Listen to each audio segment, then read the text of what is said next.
जय हिंद मेरे प्यारे साथियों, स्वागत है आप सभी का परीक्षा वाटिका एजुकेशन में। आप में से जो भी अभ्यर्थी पहली बार चैनल को विजिट कर रहे हो, सब्सक्राइब करके बेल आइकन को प्रेस कर लीजिए ताकि नए वीडियो टेस्ट सीरीज का सबसे पहले आप तक नोटिफिकेशन पहुंच जाएगा। बीपीएससी एडीयू दूसरे पेपर का आज 9वां प्रैक्टिस सेट कंप्लीट करेंगे। इससे पहले 8 टेस्ट हो चुके हैं और इस यूट्यूब चैनल पर वो भी टेस्ट अपलोड हो गया है। तो चलिए आज का टेस्ट स्टार्ट करते हैं। पहला प्रश्न है, किसके प्रयत्नों से बिहार प्रांतीय कांग्रेस का दूसरा अधिवेशन हुआ?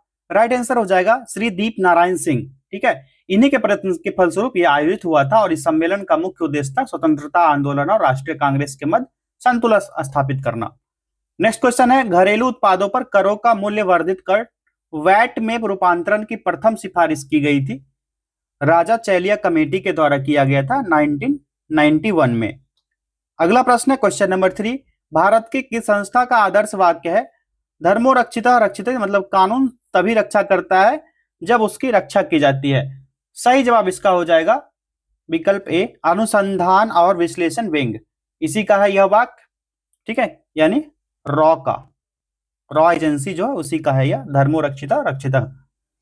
नेक्स्ट क्वेश्चन है, राष्ट्रीय जनता दल की स्थापना किस वर्ष हुई थी? ये ईयर था 1997। ठीक है, राष्ट्रीय जनता दल आरजेडी लालू प्रसाद यादव की अध्यक्षता में यह स्थापित किया गया था और ये राज्य की प्रमुख क्षेत्रीय दल है और ये सेंट्रल पार्टी भी बन गया है। महाद्वीप अलग कैसे हुए? इसका राइट आंसर हो जाएगा विवर्तनिक क्रिया से, विकल्प बी। ठीक है, क्योंकि सन 1967 में 1967 में मैकेंजी जो पार्कर और मार्गन ने स्वतंत्र रूप से उपलब्ध विचार को समन्वित करके यह अवधारणा प्रस्तुत किया जिसे प्लेट विवर्तनिकी यानी कि प्लेट टेक्टोनिक्स, इससे प्रश्न ज्यादा पूछा जाता है एग्जाम में, प्लेट टेक्टोनिक्स थ्योरी। ठीक है, इसका नियम बताया था। ठीक है, यह विवर्तनिक क्रिया से संबंधित है, महाद्वीप अलग कैसे होगा। लामडिंग किस राज्य में स्थित है? राइट आंसर हो जाएगा ये असम में स्थित है और इस नगर की समुद्र तल से ऊंचाई की बात कही जाए तो 125 मीटर है। नेक्स्ट क्वेश्चन, 1922 ईस्वी में चितरंजन दास की अध्यक्षता में भारतीय राष्ट्रीय कांग्रेस का अधिवेशन कहां पर हुआ था? गया में। ठीक है, 26 से 31 दिसंबर के बीच हुआ था, 26 से 31 दिसंबर 1922 को। ठीक है, और 1923 ईस्वी में इसी के बाद स्वराज पार्टी की स्थापना हुई थी। स्वराज पार्टी।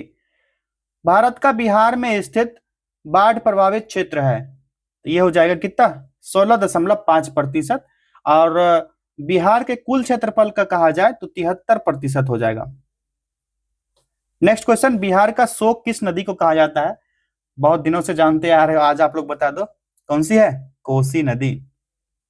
इसका उद्गम कहां से होता है? तिब्बत से, जो चीन का पार्ट है तिब्बत, यहीं से इस नदी का उद्गम होता है।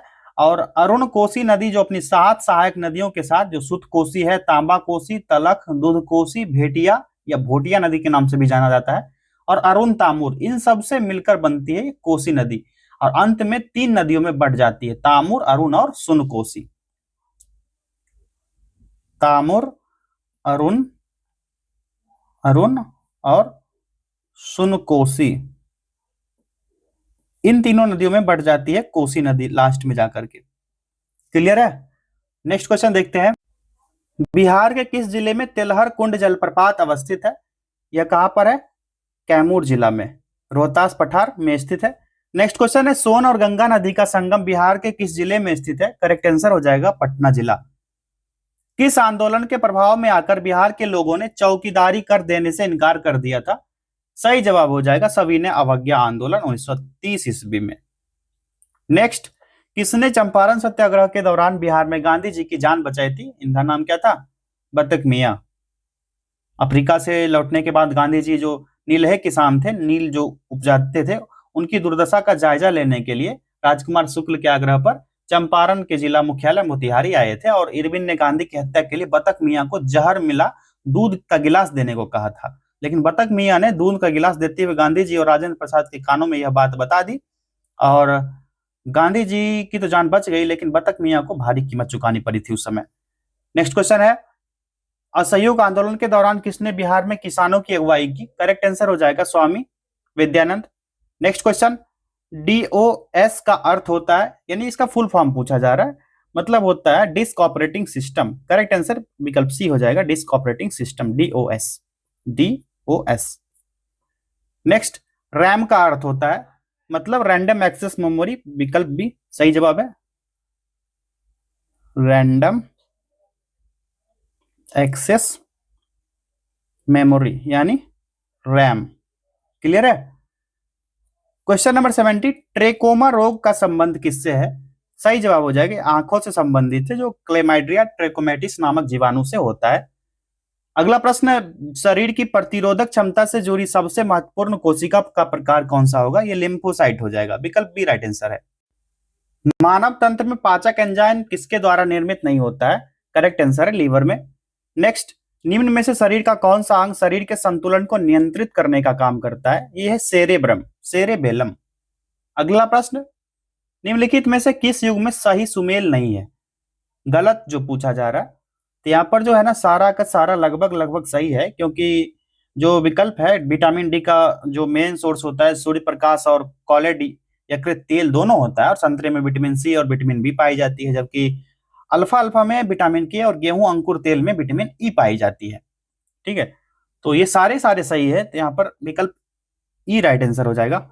सही नहीं है पूछा जा रहा, तो कोई भी ऐसा नहीं है कि गलत है, विकल्प ई।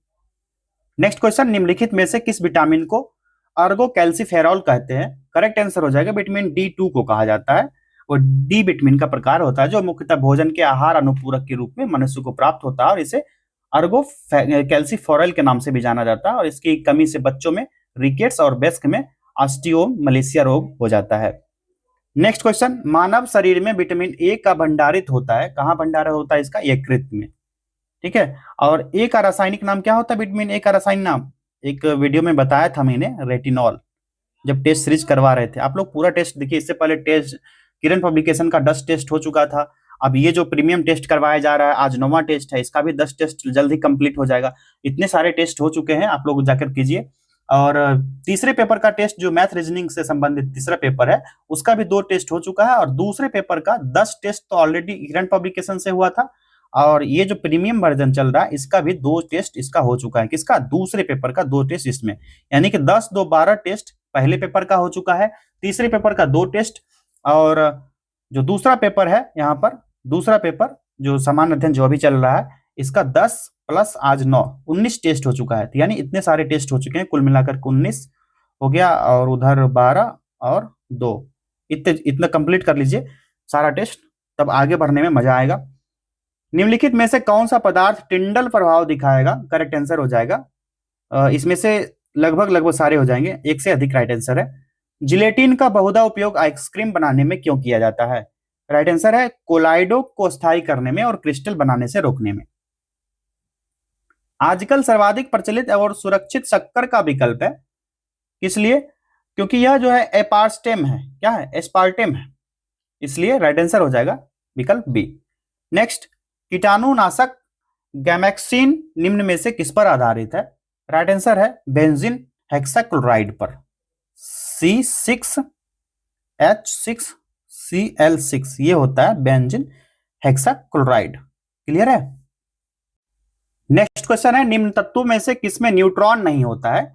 सही जवाब इसका जो हो जाएगा विकल्प सी हो जाएगा, हाइड्रोजन में। अगला प्रश्न, परमाणु के नाभिक में कौन से मूल कण होते हैं? इसमें पाया जाता है प्रोटॉन और न्यूट्रॉन। एक परमाणु की संरचनात्मक स्थिरता को डैश द्वारा समझाया गया। करेक्ट आंसर इसका क्या होगा? करेक्ट आंसर इसका है विकल्प बी, नील्स बोर के द्वारा। नाभिकीय रिएक्टर में प्रनाभिकीय विखंडन से विद्युत उत्पन्न करने के लिए साधारणतः प्रयोग किए जाने वाला तत्व कौन सा है? ये हो जाएगा यूरेनियम। अगला प्रश्न, 20 सेंटीमीटर फोकस दूरी के एक उत्तल लेंस की सतह पर सफेद घोरे का प्रतिबिंब बनाने के लिए बड़ी संख्या में काले रंग की पतली पट्टियां बनाई जाती है, वह प्रतिबिंब कैसा होगा? यह होगा कम चमक वाला एक घोरा, विकल्प ए, जो 20 सेंटीमीटर की फोकस दूरी पर रखा जाएगा। क्लोरोफिल सूर्य के प्रकाश के डैश तरंगदैर्घ्य को अवशोषित करता है। करेक्ट आंसर है लाल और नीले रंग का। नेक्स्ट, जब दिन में पानी पर साबुन की फिल्म दिखाई देती है तो यह सुंदर रंग दिखाई देती है, इस घटना का क्या कारण है? सही जवाब हो जाएगा प्रकाश का व्यतिकरण। ठीक है, प्रकाश का व्यतिकरण। क्वेश्चन नंबर 35, निम्नलिखित में से कौन सा न्यूटन के गति के तीसरे नियम का उपयोग करता है?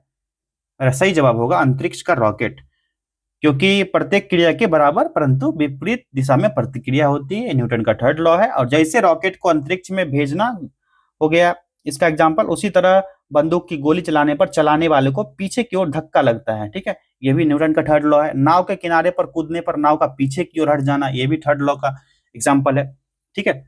नेक्स्ट क्वेश्चन है, फुटबॉल के खेल में एक गोलकीपर फुटबॉल को गोल में पकड़ने के बाद अपने हाथ को पीछे की ओर खींचता है, यह गोलकीपर को किस प्रकार सक्षम बनाता है?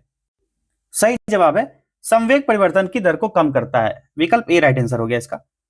नेक्स्ट क्वेश्चन है, क्वेश्चन नंबर 37, निम्नलिखित में से किस ऊर्जा परिवर्तन में घर्षण बल शामिल होता है?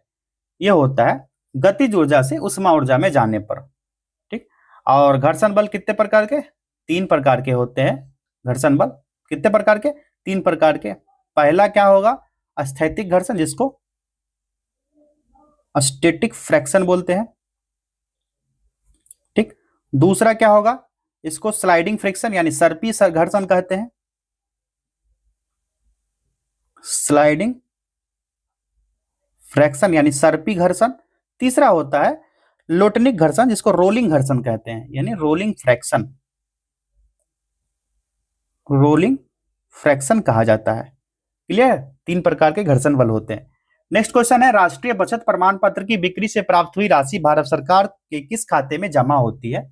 सही जवाब है भारत का सार्वजनिक खाते में जमा किया जाता है, और आर्टिकल जो है 266 क्लॉज 2 के तहत यह बताया गया है। भारत की 8वीं पंचवर्षीय योजना की अवधि क्या है? ये कब से कब तक चला था 8वीं पंचवर्षीय योजना? तो 1 अप्रैल 1992 से 31 मार्च 1997, यानी 1992 से लेकर 97 तक चला था, विकल्प सी सही जवाब हो जाएगा। अगला प्रश्न, 7वीं पंचवर्षीय योजना में अविकासीय व्यय में आवार्षिक वृद्धि का औसत कितना था? ये था 18.9%। पंचवर्षीय योजनाओं के मसौदों को अंतिम रूप से कौन स्वीकृति प्रदान करता है? करेक्ट आंसर है विकल्प सी। बीपीएससी को पंचवर्षीय योजना पसंद है, पंचवर्षीय योजना, ठीक। 1857 का विद्रोह, सिंधु घाटी सभ्यता, ठीक। उसके बाद अभी जैसे था एक plate tectonics theory, plate tectonic हो गया। और एक जैसे कि पूछा जाता है ना एग्जाम में, जो भी जितने भी जो फैक्चुअल क्वेश्चन आते हैं, जिसको विविध कहते हो आप लोग, विविध में, तो उसमें जो वन्य जीव अभ्यारण्य है या फिर राष्ट्रीय उद्यान है, वो सभी ज्यादा पूछते हैं यूपीएससी वाले। तो इन सारे चीज को आप लोग क्लियर कर लो, ये सारे टॉपिक बहुत इंपॉर्टेंट है, इससे क्वेश्चन निश्चित रहेगा ही रहेगा। 8वीं पंचवर्षीय योजना प्राथमिकता देती है किस चीज को? करेक्ट आंसर हो जाएगा रोजगार बढ़ाने को। नीति आयोग अस्तित्व में कब आया था? नीति आयोग आप सभी को पता है योजना आयोग के स्थान पर लाया गया था, और इसके पदेन अध्यक्ष होते हैं प्रधानमंत्री। ये आया था कब? तो 1 जनवरी 2015 को। नेक्स्ट क्वेश्चन, भारत में राष्ट्रीय आय की गणना में एक समस्या है, ये क्या होता है? असंगठित क्षेत्र में समस्या होती है। और राष्ट्रीय आय से तात्पर्य होता है कि अर्थव्यवस्था में देश के नागरिकों के द्वारा पूरे वर्ष के दौरान उत्पादित अंतिम वस्तु और सेवाओं के शुद्ध मूल्य का योग होता है क्या? राष्ट्रीय आय। निम्नलिखित में से किसका निर्माण पंचायती राज व्यवस्था के तहत हुआ है? किसके साथ हुआ है? पंचायती राज व्यवस्था के तहत कौन होगा? ग्राम पंचायत का। ग्राम पंचायत जो भाग 9 संविधान का, ये बार बार रिपीट होता है क्वेश्चन, आर्टिकल 243 से लेकर के 243 क्लॉज ओ तक बलवंत राय मेहता समिति से संबंधित है। यह प्रश्न भी बीपीएससी को बहुत पसंद है, पंचायती राज। नेक्स्ट क्वेश्चन, निम्न में से कौन सा अनुच्छेद पंचायत के गठन के लिए राज्य सरकार को निर्देश देता है? ये कौन सा होगा? ये हो जाएगा आर्टिकल 40 भाग 4 में जो राज्य के नीति निदेशक तत्व है, इसमें बताया गया है कि राज्य ग्राम पंचायत का संगठन करने के लिए कदम उठाएगा और उनको ऐसी शक्तियां और प्राधिकार प्रदान करेगा जो उन्हें स्वायत्त शासन की इकाई के रूप में कार्य करने के योग्य बनाने आवश्यक हो। नेक्स्ट क्वेश्चन, भारत सरकार का राजकोषीय घाटा निम्नलिखित में से किसके बराबर होता है? तो ये जो होगा ना, राजकोषीय घाटा की गणना में कुल व्यय और कुल प्राप्ति के अंतर में ऋण के प्राप्त पूंजीगत प्राप्ति को शामिल नहीं किया जाता है, इसलिए राजकोषीय घाटा का फॉर्मूला जो होता है, राजकोषीय घाटा इज इक्वल टू, यहां पर इसका फॉर्मूला क्या होगा? इसका फॉर्मूला होता है कुल व्यय माइनस राजस्व प्राप्ति प्लस गैर ऋण पूंजीगत प्राप्तियां, गैर ऋण पूंजीगत प्राप्तियां, ये फॉर्मूला होता है किसका? राजकोषीय घाटा का। तो यहां पर कोई भी ऑप्शन सही नहीं दिया गया है, तो विकल्प ई इसका सही जवाब हो जाएगा। ठीक है, नेक्स्ट, वर्तमान लोकसभा में प्रत्येक राज्य के लिए स्थानों का आवंटन आधारित है। किस पर आधारित है यह? तो 1971 की जनगणना पर। विकल्प सी राइट आंसर है इसका। लोकसभा चुनाव का कोई प्रत्याशी अपनी जमानत खो देता है यदि उसे प्राप्त ना हो सके। तो क्या प्राप्त नहीं होता है? तो जब 1/6 भाग इसको अनिवार्य होता है, अगर ये नहीं ला पाता है कुल मत का, तो वह जमानत उसकी राशि जब्त कर ली जाती है। तो राइट आंसर है उपरोक्त में से कोई नहीं। 1/3 दिया गया, 1/5, 1/4, लेकिन 1/6 नहीं दिया गया। 1/6 होगा तब उसकी जमानत राशि जब्त हो जाएगी। नेक्स्ट क्वेश्चन, कोई वित्तीय बिल प्रस्तावित हो सकता है कब? केवल लोकसभा में। राज्यसभा का सदस्य बनने के लिए आवश्यक न्यूनतम आयु कितनी है? ये हो जाएगी 30 वर्ष। संसद का कार्य क्या होगा? संसद का कार्य है ऊपर, इसमें से एक से अधिक सभी हो जाएंगे, इसलिए एक से अधिक हो जाएगा। अगला प्रश्न है, धन विधेयक को प्रस्तावित किया जा सकता है कहां पर? केवल लोकसभा में। ठीक है, केवल लोकसभा में इसको प्रस्तुत किया जा सकता है, और लोकसभा में पारित होने के बाद उसे राज्यसभा में भेजा जा सकता है। और धन विधेयक के मामले में राज्यसभा उसे या तो स्वीकार कर सकती है या संशोधन प्रस्तावित कर सकती है, लेकिन धन विधेयक को अस्वीकार जो है राज्यसभा नहीं करेगा। अस्वीकार जो है राज्यसभा नहीं कर सकता है धन विधेयक को। ठीक है, नेक्स्ट क्वेश्चन, निम्नलिखित में से संघीय शासन की एक प्रमुख विशेषता क्या है? तो संपूर्ण शक्तियां केंद्र के हाथ में निहित होती है। केंद्र और राज्य समान रूप से शक्तियों का उपयोग करते हैं। केंद्र राज्यों की अपेक्षा कमजोर होता है। ये 3 ऑप्शन हो गए। चौथा, केंद्र और राज्य अपनी शक्तियां संविधान से प्राप्त करते हैं। ये सबसे सही आंसर है, ऑप्शन डी राइट आंसर हो गया। क्वेश्चन नंबर 55, निम्नलिखित में से क्या संविधान की 11वीं अनुसूची में शामिल नहीं है? 11th शेड्यूल में क्या शामिल नहीं है संविधान के? यह ग्रामीण खेल को शामिल नहीं किया गया है। और 11वीं अनुसूची में पंचायती राज संस्थाएं स्थानीय स्वशासन से संबंधित, इसमें 29 विषय को रखा गया है, जिसमें वाचनालय, ईंधन चारा, तकनीकी प्रशिक्षण और व्यावसायिक शिक्षा, ये सभी शामिल है। और मूल संविधान में केवल 8 अनुसूची का ही उपबंध था, लेकिन बाद में 9वीं अनुसूची आया पहला संविधान संशोधन करके 1951 में। ठीक, उसके बाद 10वीं अनुसूची कब आया था? 1985 में आया था। 1985 में आया था, जिसमें धन विधेयक को जोड़ा गया था। क्लियर है? एक वीडियो टेस्ट सीरीज जो आया था उसमें सारा ये सब ना डिटेल्स में बताए थे, ऐसा ही प्रश्न आया था उसमें भी। ये आई थिंक छठा, यही टेस्ट का, प्रीमियम टेस्ट का छठा टेस्ट था आई होप, या 5वां या छठा होगा। आप लोग सारा टेस्ट तो देखना ही आपको, लेकिन उसमें डिटेल्स में बताया है मैंने। क्लियर है? इसी तरह 1992 में फिर आता है 11वां अनुसूची, 11वीं, फिर 12वीं अनुसूची को जोड़ी गई थी। 12वीं अनुसूची कब जोड़ी गई आप लोग कमेंट कीजिएगा। नेक्स्ट क्वेश्चन है, जानवरों के प्रति क्रूरता की रोकथाम को भारतीय संविधान की किस सूची में रखा गया है? सही जवाब हो जाएगा समवर्ती सूची के अंतर्गत रखा गया। और भारत संसद द्वारा 1960 ईस्वी में एक अधिनियम पारित हुआ, जिसका उद्देश्य पशुओं को दी जाने वाली अनावश्यक पीड़ा और कष्ट को रोकना है। 42वां संविधान संशोधन 1976 में जो 5 विषय को शामिल किया गया था राज्य से संबंधित, जो राज्य सूची से समवर्ती सूची में शामिल किया गया, वो कौन कौन सा था? एक शिक्षा था, लिख देता हूं मैं, जो कि सिर्फ राज्य सूची में था अब, लेकिन यह समवर्ती सूची का हिस्सा है।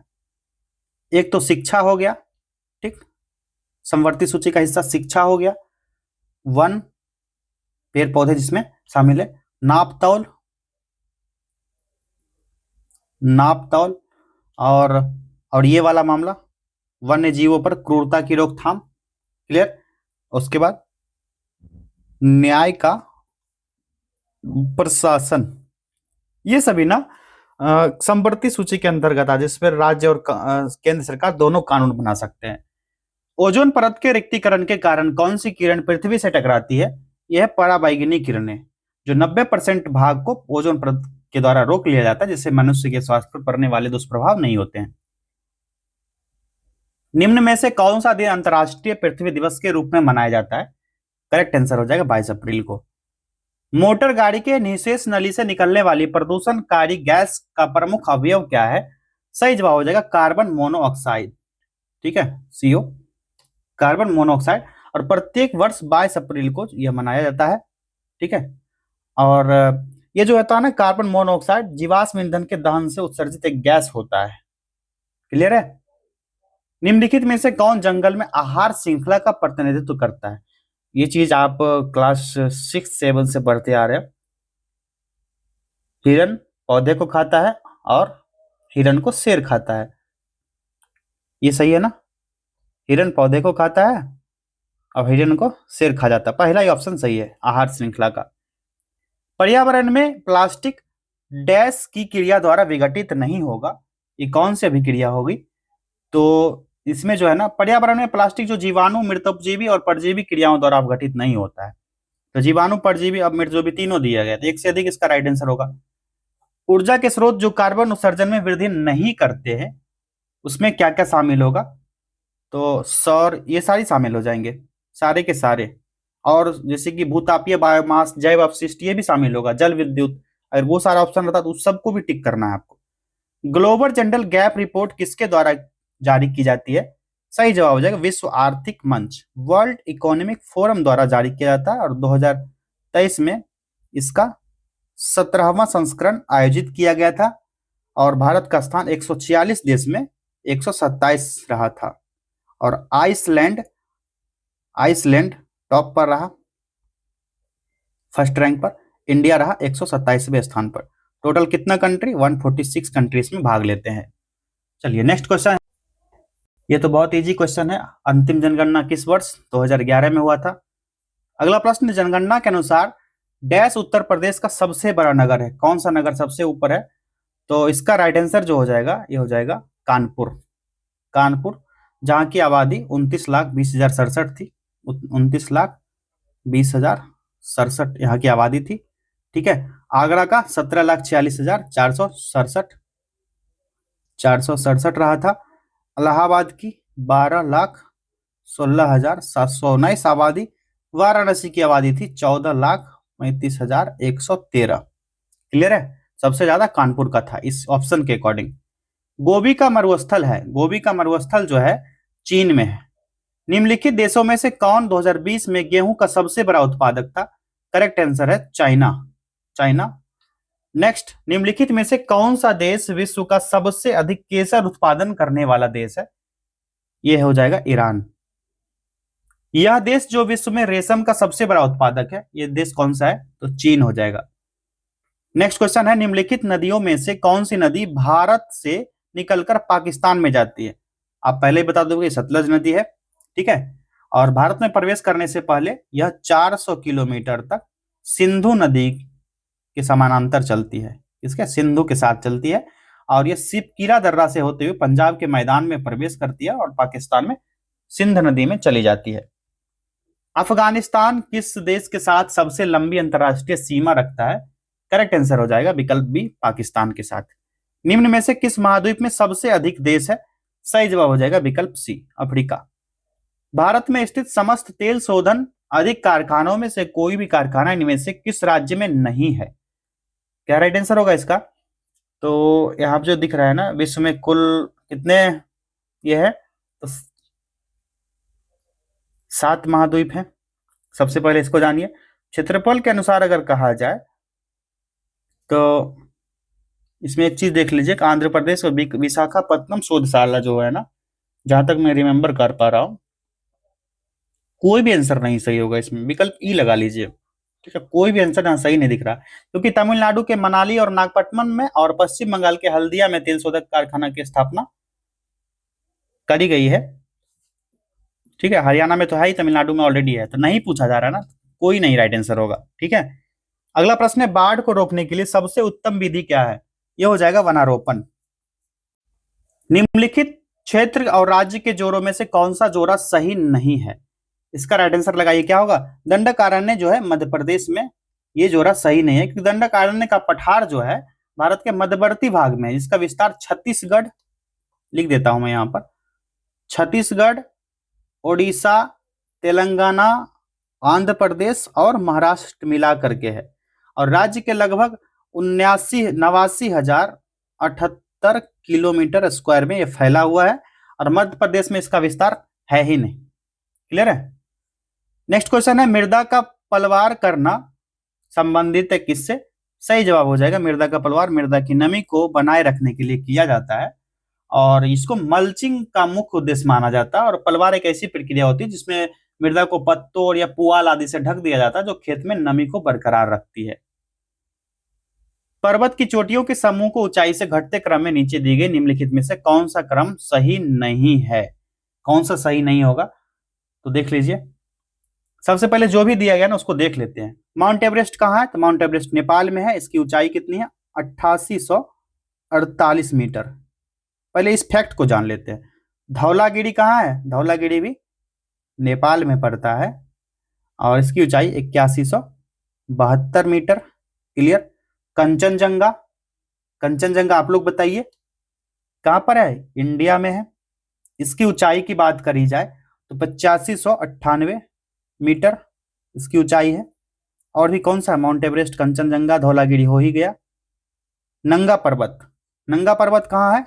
इंडिया में है। नंगा पर्वत 8126 मीटर इसकी ऊंचाई है। क्लियर है।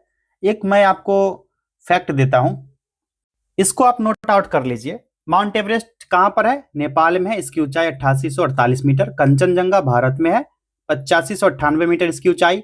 मकालू पर्वत नेपाल में 8481 मीटर ऊंचाई। धौलागिरी नेपाल में और इसकी ऊंचाई है 8172 मीटर। नंगा पर्वत कहाँ है? भारत में और इसकी ऊंचाई 8126 मीटर है। अन्नपूर्णा पर्वत नेपाल में 8078 मीटर ऊंचाई। नंदा देवी भारत में 7817 मीटर। कामेत की माला, कामेत पर्वतमाला भारत में 7756 मीटर। नामचा बरुआ भारत में और इसकी ऊंचाई है 7756।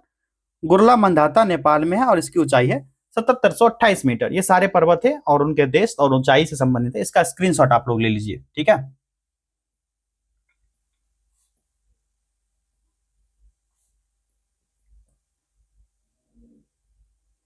और ये जो है परीक्षा वाटिका एजुकेशन, ये परीक्षा वाटिका आप लोग टेलीग्राम पर सर्च करेंगे तो वहां पर आ जाएगा। इसका पीडीएफ में मैं डाल दूंगा वहां पर। ठीक है। वहां से आप लोग इसको डाउनलोड भी कर सकते हो। ठीक है। परीक्षा वाटिका आपको सर्च करना है। ठीक है। तो इसका राइट आंसर क्या हो जाएगा? एक से अधिक हो जाएगा, क्योंकि सारे के सारे यहाँ पर जो भी ऑप्शन दिए गए एबीसी में सारे से सारे जो है ये क्रम जो है सही नहीं दिया गया है। क्लियर है। अगला प्रश्न है, केंद्रीय उच्च भूमि के संबंध में से निम्नलिखित कथनों में से कौन सा सही है? राइट आंसर इसका हो जाएगा जो यह है अरावली श्रेणी से घिरा हुआ है। किससे? अरावली श्रेणी से घिरा हुआ है और इसका पश्चिमी भाग मालवा का पठार है और अरावली श्रेणी जो है पालनपुर गुजरात से राजस्थान होकर दिल्ली तक लगभग 800 किलोमीटर, कितना? 800 किलोमीटर की दूरी है। 800 किलोमीटर। तो एक से अधिक इसका राइट आंसर हो जाएगा। तीनों के तीनों ऑप्शन जो है सही है। एशिया की सबसे बड़ी एवं ताजा जल वाली गोखुर झील बिहार में कौन सी है? सही जवाब हो जाएगा यह है कनवार झील, कनवार झील। ठीक है। चलिए अगला प्रश्न है, राजा राम मोहन राय द्वारा ब्रह्म समाज की स्थापना की गई थी कब? करेक्ट आंसर है 1828 में। सत्यार्थ प्रकाश की रचना कब की गई? यह हुई थी, किसके द्वारा की गई थी ये पूछा जा रहा था। स्वामी दयानंद सरस्वती इसके संस्थापक थे। 1875 ईस्वी में आर्य समाज की स्थापना हुई और बंबई में की गई थी। और समाज के सिद्धांत के आधार पर जो इनकी ग्रंथ थी सत्यार्थ प्रकाश, ये हिंदी भाषा में लिखी गई थी। किस भाषा में? हिंदी लैंग्वेज था इसका। संवाद कौमुदी समाचार पत्र किस भाषा में प्रकाशित हुआ था? एक प्रश्न एक बार और आ चुका था। राजा राम मोहन राय द्वारा जो भारतीय पत्रकारिता के अग्रदूत माने जाते हैं, 1821 ईस्वी में बंगाली भाषा में संवाद कौमुदी का प्रकाशन किया था। तो राइट आंसर इसका क्या होगा? बंगला में। नेक्स्ट क्वेश्चन है, आनंद मठ का लेखक कौन था? ये हो जाएंगे बंकिम चंद्र चटर्जी। 1882 ईस्वी में यह प्रकाशित हुआ था आनंद मठ। निम्न में से कौन एक राष्ट्रवादी समाचार पत्र नहीं था? इस प्रश्न का सही जवाब हो जाएगा द टाइम्स ऑफ इंडिया। ये जो है ना राष्ट्रवादी समाचार पत्र नहीं था। इसको ब्रिटिश राज के दौरान 3 नवंबर 1838 को बंबई टाइम्स और जर्नल ऑफ कॉमर्स के रूप में स्थापित किया गया। उसके बाद 1861 ईस्वी में इसको वर्तमान कर दिया गया। द हिंदू के संस्थापक थे जो जी सुब्रमण्यम अय्यर थे, उनका नाम था जी सुब्रमण्यम अय्यर, इसके संस्थापक थे। क्लियर है। अगला प्रश्न है, कुंवर सिंह ने 1857 का विद्रोह का नेतृत्व किस प्रांत से किया था? बिहार से इन्होंने नेतृत्व किया था और वे बोर्ड ऑफ रेवेन्यू द्वारा अपनी जमींदारी से वंचित किए जाने से असंतुष्ट थे, इसलिए उन्होंने इस विद्रोह का हिस्सा बना था। 1857 के विद्रोह को किस उर्दू कवि ने देखा था? इनका नाम था गालिब। गालिब ने देखा था। उर्दू के प्रमुख शायर भी रह चुके थे। मध्य प्रदेश का सरकार जो मोहम्मद इकबाल के नाम पर उर्दू साहित्य में योगदान के लिए इकबाल सम्मान जो प्रतिवर्ष देती है, और बंगाली दर्रा असरारे खुदी मोहम्मद इकबाल की प्रसिद्ध रचना है। इसकी मोहम्मद इकबाल की इनकी रचना। ठीक। अगला प्रश्न है, निम्नलिखित में से कौन 1857 के विद्रोह में अंग्रेजों का सबसे कट्टर दुश्मन हुआ करता था? ये थे मौलवी अहमदुल्ला शाह, और फैजाबाद में विद्रोहियों का इन्होंने नेतृत्व किया था और जिहाद का नारा दिया था। जिहाद का नारा इन्होंने दिया था। चलिए अगला प्रश्न, जंतर मंतर का निर्माण किसके द्वारा किया गया था? Question number 88। तो महाराजा जयसिंह ने करवाया था, और 5 वेधशालाओं का निर्माण भी इन्हीं के द्वारा करवाया गया, जो दिल्ली, बनारस, जयपुर, उज्जैन और मथुरा में है। क्या 5 वेधशाला कहाँ कहाँ है बताइए? अभी मैंने बताया आपको, दिल्ली और बनारस, जयपुर, उज्जैन और मथुरा में ये 5 वेधशाला स्थापित करवाया गया महाराजा जयसिंह के द्वारा। अगला प्रश्न, किस युद्ध में ब्रिटिश ने फ्रांस को भारत में अंतिम रूप से पराजित किया? वांडीवास का युद्ध माना जाता है, और भारत में अंतिम रूप से वहां पर पराजित कर दिया था फ्रांस को। और यह युद्ध जो होता है ना, तीसरा कर्नाटक युद्ध जो हुआ था, तीसरा कर्नाटक युद्ध 1758 से 63 तक हुआ था, इसका हिस्सा था। और वांडीवास का युद्ध जो हुआ था 1760 ईस्वी में हुआ था। कब? 1760 में हुआ था। और तीसरा कर्नाटक युद्ध कब हुआ था? तो तीसरा कर्नाटक युद्ध 1763 में हुआ था, और पेरिस संधि पर हस्ताक्षर के साथ यह समाप्त हुआ था। पहला कर्नाटक युद्ध 1746 से 68 तक, दूसरा हुआ था 1749 से 54, और तीसरा हुआ था 1763 में। ठीक है, इसका करेक्ट आंसर जो हो जाएगा विकल्प ए, वांडीवास के युद्ध के साथ। वांडीवास का युद्ध कब हुआ? 1760 में। किस अधिनियम के द्वारा अंग्रेजों ने घोषणा की कि भारत में अधिकारियों की नियुक्ति राष्ट्रीयता और रंग के आधार पर भेदभाव नहीं होगा? यह स्टेटमेंट किसका है? तो यह कहा गया है 1833 के चार्टर अधिनियम में बताया गया है ये चीज। मतलब जो व्यक्ति जिस पद के लिए योग्यता रखता है उसे बिना किसी भेदभाव के नियुक्ति प्रदान की जाएगी, ऐसा चार्टर में कहा गया था। ठीक है, उसमें धारा जो 87 था उसमें यह लिखा गया था। ये जो लाइन है 1833 का जो चार्टर एक्ट है, उसका जो एक्ट है धारा 87 में ये बातें कही गई है। गीत गोविंद के रचयिता कौन थे? इनका नाम था जयदेव। जयदेव की रचना है, और जयदेव का नाम उड़ीसा में भुवनेश्वर के नाम से जाना जाता है। इनको उड़ीसा का राजधानी भी है भुवनेश्वर। ठीक है, और गीत गोविंद में जो है कृष्ण गोपिकाओं के साथ रासलीला, राधा का वाद वर्णन, और कृष्ण के लिए व्याकुलता, कृष्ण की राधा के लिए उत्कंठा, राधा की सखी द्वारा राधा के विरह संताप, इन सब का वर्णन किया है इन्होंने। नेक्स्ट क्वेश्चन है, तराइन के द्वितीय युद्ध में निम्नलिखित में से कौन सा भारतीय शासक पराजित हुआ था? ये जो तराइन का युद्ध सबसे पहले द्वितीय युद्ध कब हुआ था? 1192 ईस्वी में पृथ्वीराज चौहान और मोहम्मद गोरी के बीच हुआ था। इस युद्ध में मुस्लिम की विजय हुई थी, राजपूत की पराजय हो गई थी, यानी कि गोरी जीत गया था। मोहम्मद गोरी की इसमें जीत हुई, और पराजय कौन हुआ? तो पृथ्वीराज चौहान। तराइन का पहला युद्ध जो हुआ था, ठीक है, इसमें पृथ्वीराज चौहान जीत गए थे। पीआरसी पृथ्वीराज चौहान की इसमें जीत हुई थी। गजनी के महमूद ने सोमनाथ मंदिर का विध्वंस कब किया? राइट आंसर हो जाएगा 1026 में, जो सीमावर्ती नगरों पर दूसरा आक्रमण हिंदुशाही शासक जयपाल के विरुद्ध किया गया था, इसमें विजयी हुआ था। और महमूद का जो आक्रमण है गुजरात के समुद्र तट पर स्थित सोमनाथ और सोमेश्वर के मंदिर पर 1025-26 में किया गया था। उस समय वहां का राजा कौन था? भीम प्रथम था, इसी के शासनकाल में अटैक किया था। द्वितीय नगरीकरण में किस धातु का प्रमुख योगदान था? सही जवाब हो जाएगा लोहा का, जो ईसापुर 6ठी शताब्दी में गंगा यमुना दोआब में और बिहार के आसपास के क्षेत्र में नगरीकरण के लिए आवश्यक कुछ प्रमुख तत्व जैसे कि शासक वर्ग का उदय, धर्म का प्रचलन हुआ था, मुद्रा का प्रचलन, लेखन, कला का ज्ञान, इन सब तत्वों का प्रचलन दिखाई पड़ता है। ठीक है, इसलिए इस काल को ना भारत की द्वितीय नगरीय क्रांति भी कहा जाता है। नेक्स्ट क्वेश्चन है, कोसल एवं मगध के मध्य संघर्ष का प्रारंभ किसके समय हुआ था? तो यह हुआ था अजात शत्रु के समय। ठीक, अजात शत्रु के समय 492 ईसा पूर्व। मगध का राजा था, उसने अंग, लिच्छवी, वज्जी, कौशल और काशी जनपद को अपने राज्य में मिलाकर एक विस्तृत साम्राज्य की स्थापना की, और अजातशत्रु ने विजय व विस्तार की नीति का पालन किया था। तो कौशल और मगध के बीच संघर्ष का प्रारंभ किसके समय हुआ था? अजातशत्रु के समय। किस शासक ने अपनी राजधानी पाटलिपुत्र में स्थानांतरित की थी? ये था उदयन। ठीक है, हर्यक वंश का था उदयन। किस वंश का? हर्यक वंश का संस्थापक। और 460 से 444 ईसा पूर्व तक शासन किया। गंगा और सोन नदी के संगम पर पाटलिपुत्र यानी कुसुमपुर नगर की स्थापना की थी। उसमें इसने नाम रखा था कुसुमपुर। ठीक है, जो कि पटना पाटलिपुत्र है। पाटलिपुत्र नगर जो अभी है पाटलिपुत्र का क्षेत्र। अवंती राज्य की राजधानी थी, ये कहाँ थी? उज्जैन। पश्चिम और मध्य के मालवा का क्षेत्र का जो अवंती महाजन पद बसा हुआ था, इसके दो भाग थे। पहला था कि उत्तरी अवंती जिसकी राजधानी उज्जैनी थी, और दूसरा था दक्षिणी अवंती जिसकी राजधानी माहिष्मती थी। उत्तरी भाग की राजधानी कहाँ था? उज्जैनी। और दक्षिणी भाग का राजधानी कहाँ था? माहिष्मती। क्लियर है? नेक्स्ट क्वेश्चन देखा जाए, किस शिलालेख में अशोक ने त्रिरत्न में अपना विश्वास प्रकट किया? इसका राइट आंसर क्या होगा? भ्राबू में। जो सम्राट अशोक महान जो भ्राबू शिलालेख है, जो जयपुर के निकट है। कहां पर?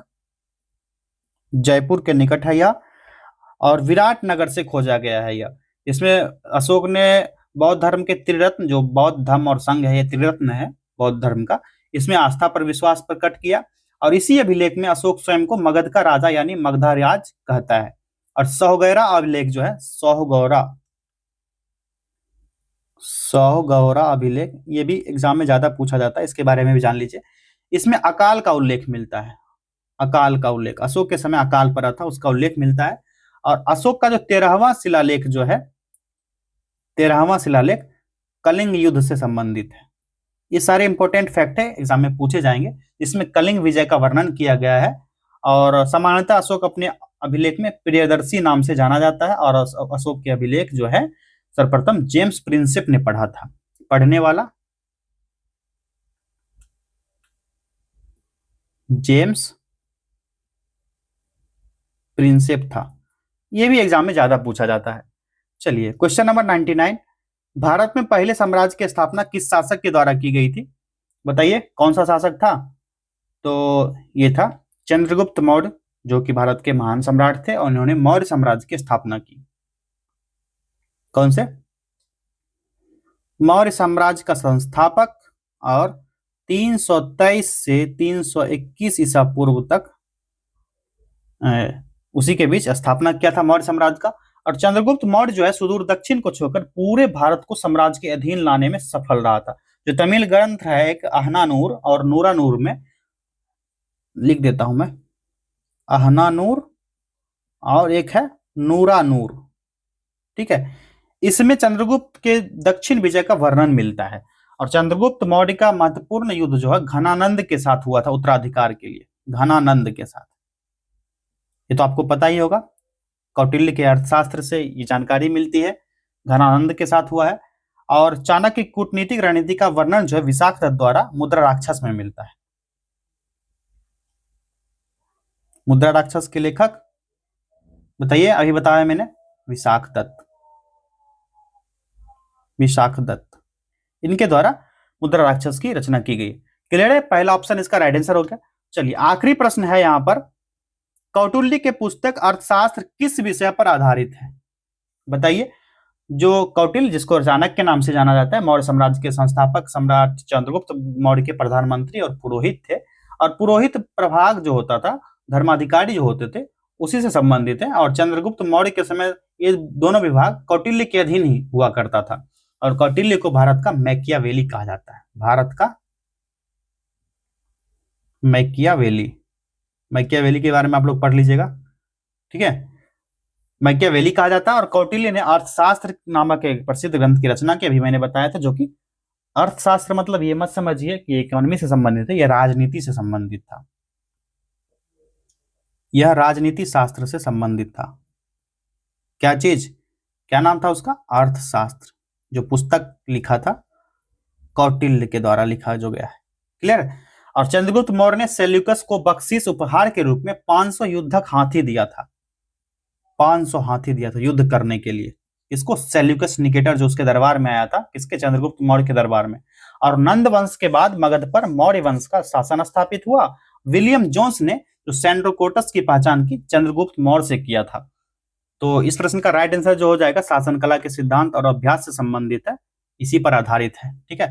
तो चलिए, हमने सभी 100 प्रश्नों का अभ्यास कर लिया, जो कि सारे के सारे प्रश्न जो इंपॉर्टेंट क्वेश्चन थे उसी को इस टेस्ट सीरीज में करवाया जा रहा है। तो आप लोग पिछला टेस्ट जितने भी करवाएंगे सबको देख लीजिए जा करके। मिलेंगे नेक्स्ट टेस्ट में। बहुत बहुत धन्यवाद।